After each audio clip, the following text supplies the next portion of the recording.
Good evening, good afternoon. The reason why we reuse the term Or Ein Sof, the infinite light, and our last class we discussed at length what that means. Below all of Atzon, we don't refer to the Creator himself.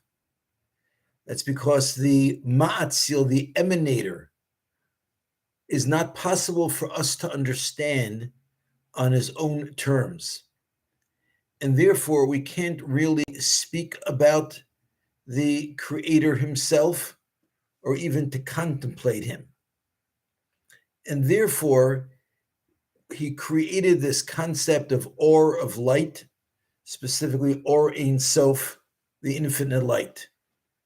And this light, which is a revelation of Hashem, is then able to move lower and lower down the spiritual chain until it can create the entirety of creation that exists that we know of. And as we go on to discuss, we will speak more, not today, but about this process of creation.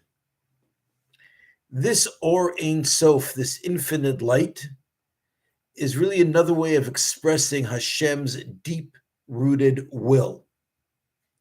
His will to be revealed and to bestow and to create creations.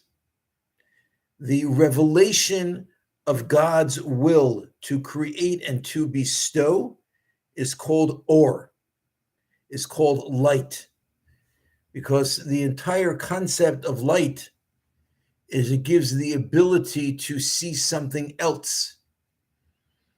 Light always indicates there's something upon which the light is shining, which is not you. In the same way, Hashem's will to create an other upon whom he can bestow is referred to as light. And in a footnote, he explains as follows, that when we use the term Ratzon, will, in the context of the emanator, we have to realize that this is a metaphor.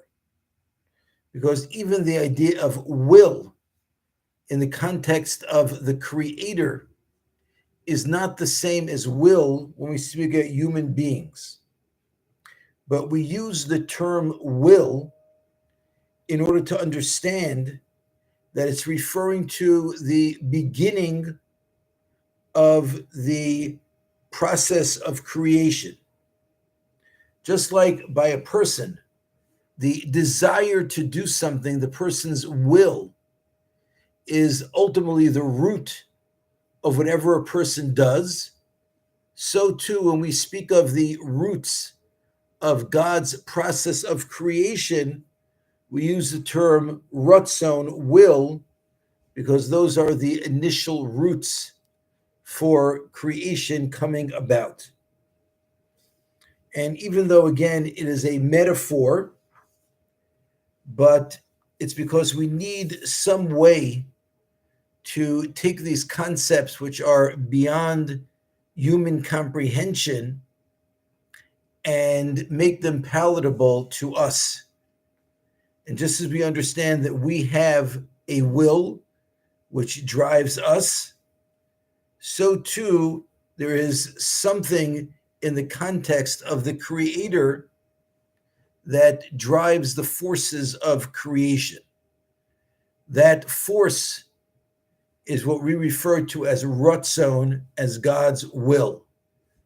Because again, it is a metaphor that gives us the ability to grasp what's going on. But we have to remember clearly that it is only a metaphor, and that with regards to God, it's a completely different dimension of existence that is beyond our comprehension. Keep in mind that the emanator is referred to only in terms of his revelation.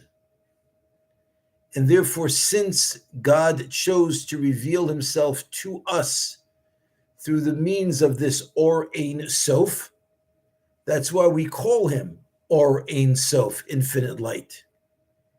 Even though the reality is that whatever God is something that we do not grasp whatsoever, and we cannot understand it on his own terms whatsoever.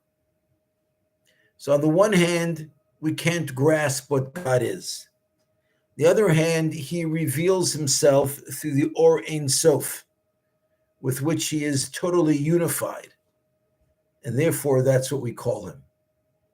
Because since we can only grasp through the means of his revelations, so we refer to him through those revelations that he has chosen to reveal to us.